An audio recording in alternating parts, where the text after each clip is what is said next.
have the pleasure of introducing our first speaker. She's from Janesville, Wisconsin. It is her second year as an ambassador, and her talk is titled Redefine to Survive and Thrive. So I will now bring up Stacy.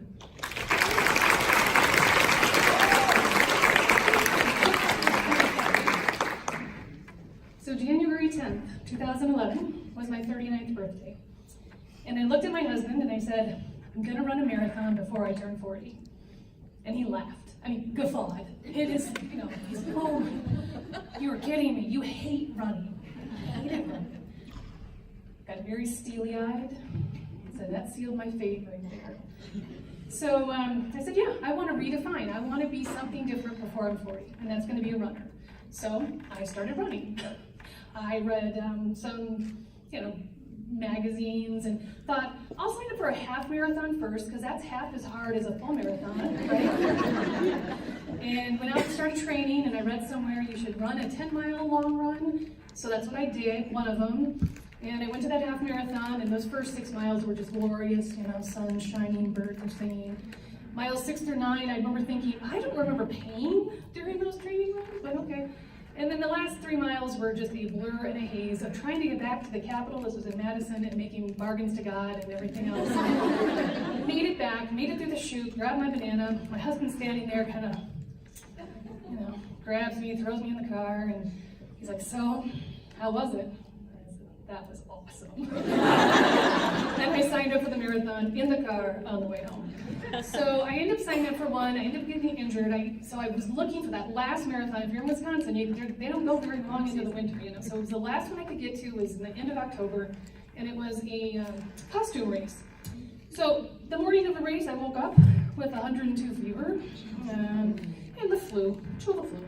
So, like any good nurse would do, I took ibuprofen and woke my family up and said, let's go. And didn't tell them. So, first half, no, it really wasn't that bad. It was okay. The second half, total fever dreams. I don't remember most of it, except during one outback and loop, there was a guy in a full gorilla suit. And all I thought was, I gotta stay in front of the gorilla suit. And the last mile, there goes gorilla suit, right there. I didn't even know what DFL meant, but I was DFL. And at the time, it didn't matter. I came through that finishing chute, there was nobody left. It was me, my kids, and their little costumes running across. They were thrilled. Grabbed my banana, grabbed my bottle of water. Husband poured me in the car and said, how was that? I said, that was awesome. It's like, your definition of awesome is way different than mine. But in that moment, I said, I am a runner. And not only that, I'm a marathoner. Then nobody can take that away. So for the next 5 years, that's what I did. I ran long, I ran short, I ran stupid multi-day races, goofies and Adobes, and always slow, and that's okay. I stopped defining myself as slow. I just, yeah, I'm a runner, that's what I do. If you'd ask me on any given day, what do you want to do? I'd say, let's go run. And that was just really, it was who I was. Until May 3rd of 2016. So that morning started, we have 4 kids, and our youngest is 8. And he walked to school, just like any other day, and by noon, his right hand wasn't working. And within a couple of hours, his legs weren't working. And within a few hours, his whole body was paralyzed from the shoulders down. And by the next morning, he was on a ventilator and couldn't breathe. So in that moment of complete redefinition of not only who am I, but who is our family, who is this child, what does this mean? Nobody could tell us. It took almost 8 months to finally get to the diagnosis of acute flaccid myelitis, AFM, which if you're from Colorado may sound familiar, because unfortunately you've been a hotbed of AFM in the last few years. So it's the new polio. So how did this child from Janesville, Wisconsin, the 1 in a million, get this?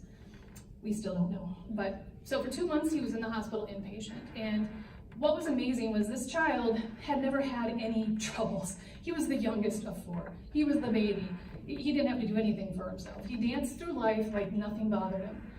And here he suddenly was. He had to learn everything. He had to learn how to sit up, how to swallow, how to stand. When we came home from the hospital at 2 months, he still wasn't walking.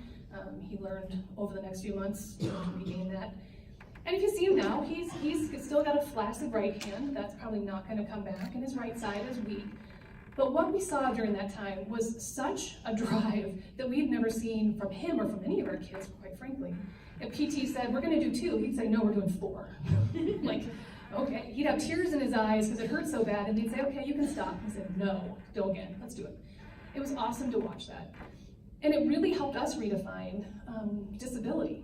You know, he's disabled, but he's never let that define him. He actually figured out, as soon as he got home, the first thing he wanted to do was figure out how to play video games. And as soon as he figured out he could use his wrist on the right, he was like, I'm good. I don't need anything else. I can play video games. So his definition of disabled was just blown out the window. And he truly, truly was thriving during that time. So for that 8 months or so, we just, we kept going with him, lots of PT, lots of OT. And I started getting back to running. I'd run during that whole time. Every day I would find a place to run while he was in OT just for my brain, but it was for no training, there were no races, truly just to get out of the hospital for a few minutes. But I decided to start training for another marathon, my crazy running friends, and to talk me into going to Arizona for the Rock and Roll Marathon in January. So in December, I started feeling kind of funny in my left leg. It was like, oh, kind of feels numb. That's weird, okay. Feels like there's cold water running down my leg. No, there's nothing there. And it would come and go, and I thought, I'm training too hard. I got a pinched nerve. Remember I said I'm a nurse. We don't go to the doctor unless you're dying. So, just kept running, but kept getting sick, one cold after the other. And we went to Arizona, and we had signed up for the 10K the day before, and then the full marathon. And got off of the 10K, and I just couldn't go. I'm telling my legs, go. What are you, like, let's go. And they wouldn't go. They were shuffling, and they were stumbling, and it was really, really weird. So I stepped down to the half marathon the next day. I'm not gonna not do something. I mean, that would be silly. So I'm like, I'll just do the half. And I shuffled and stumbled my way through the half, and got home and told my husband about that, and he said, yeah, do you think maybe it's time to go to a doctor? Like, I think this is really it. So I did. So February of 2017 was an entire month of testing and ruling out every possibility that you can ever imagine. And on March 1st, my doctor called me up, and we were working in the same clinic, hospital, and she called me up, and she's like, hey, Stacy, can you come on up to my office? Oh, I was like, shit, this is not good. They don't give you bad news over the phone, So I went up, and she's like, I've got your MRI, you have MS. I was like, whoa, okay, gut punch. The only MS I was really familiar with were people that were severely disabled, people that had died from it, people that were, in my mind, not active. They were not able to do things. And so that my first thought was, well, am I gonna survive? Like, is this survivable? My next thought was about my family. What is this gonna mean to them? How big of a change is this gonna be? And honestly, my third thought was, will I ever run again? And she didn't have answers to any of those. It was, this is gonna be a journey. We're gonna have to figure that out. So what was interesting was during this time, this overlapped with we call him August, our youngest son, all his training too. So we got to go kind of hand in hand together, setting new goals. And that was really what that redefinition was all about. I was not gonna be running half or full marathons. If I could make it around the block twice, that was a good day. And for him, it was the same way. Every day he had to keep making longer and longer. So we made goals like he did a 1 mile race on July 4th, and then he wanted to do a 5K, and then he did another 5K. And then I promised him a trip to New York City to see his favorite musical, SpongeBob SquarePants, if you care. If he could walk 5 miles, which I did it for him. He could walk 5 miles, so we went to New York and saw his musical. But all that time, as he was getting better, I was getting worse. I was on different medications, kept relapsing, getting weaker, different symptoms. It felt like everything was just on this fast track downward. And there was a part of my brain that said, you know what? Nobody's gonna care if you hang up your shoes. Nobody is gonna say anything. If you just say, I'm done, don't wanna do this anymore, I have MS, I'm gonna sit on the couch. And I lived in that headspace for about 24 hours. And then okay, let's go. Because I had an epiphany. I realized I'd actually been living with MS for 18 years, and I just didn't know it. So I didn't let it define me for all those races I had done. So it was just this moment of, okay, so this is what MS is, this is what it means for me, we're gonna redefine. Frustrating part was, I wasn't responding to the medications. July of last year, I actually ended up in the hospital for the first time, barely able to move or walk, and more importantly, barely able to think. I described it like my brain was on a dimmer switch and somebody else had control, and they just kept dimming me out. And they bring me back up a little bit and then dim me back out, and it scared the ever-living shit out of me, because you can take my body, but you take my brain and we got a whole other story. So from my hospital room, I actually applied for a new clinical trial for MS that involves a stem cell transplant. So that's why I'm bald. We'll get to the elephant in the room here in a second.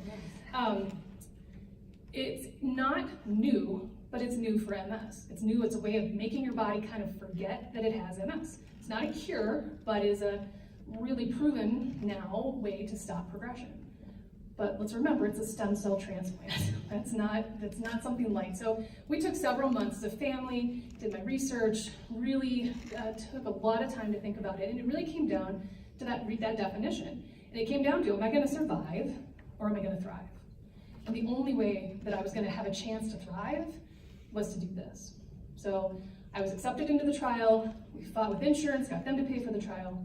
So everything actually started April 9th, like this April 9th, like not that long ago. Went in for the first 2 weeks. It's called mobilization. They give you 1 dose of chemo one day, and it tells your body to kind of start spitting out stem cells so they can collect them. We stayed in Chicago for 2 weeks of outpatient treatments and all sorts of stuff, and you go in on April 19th for the collection, which was really kind of cool. Well, not cool, they put this like giant catheter in your neck, that was not cool. But they hook you up to this machine, and you sit there all day, and you watch your stem cells collect. And it looks like tomato soup. It's kind of gross, but it's cool too, because you're like, your blood's going through, and you're like, how does it know to pull that out? And I'm like, okay, I'm gonna stop asking questions, because it's just cool. So I'm a total overachiever, and I'm so proud of this still. I kind of hold a record. You need 2 million stem cells to do the transplant. I got 24 million. I still have 12 on ice at Northwestern if I ever need them, so they're just sitting there. So that was the mobilization, and I went home for 2 weeks, bald, and recovered from that. Went back into the hospital May 9th, like yes, just this May 9th, for the stem cell transplant. So I'm still really, really early in this journey. It was not easy. Anybody who's ever been through chemo, knows somebody who's been through chemo, you don't take it lightly. It's not something that you just a little chemo. No, you're pretty sick. But what was amazing was even after the first dose, I was laying in bed and my feet kind of sticking out. My husband walked by and grabbed my toe, and I went, whoa, whoa, whoa, whoa, go back and do that again. I can feel it. I hadn't felt my feet in probably 2 years. I was like, oh, something's working. It was pretty cool. So, the whole story being, I don't know necessarily, what's going to happen next. I don't know if I'm going to run a marathon again. I don't know if I'll climb a mountain again. But I know that I get to define that, and I get to define that and choose to thrive.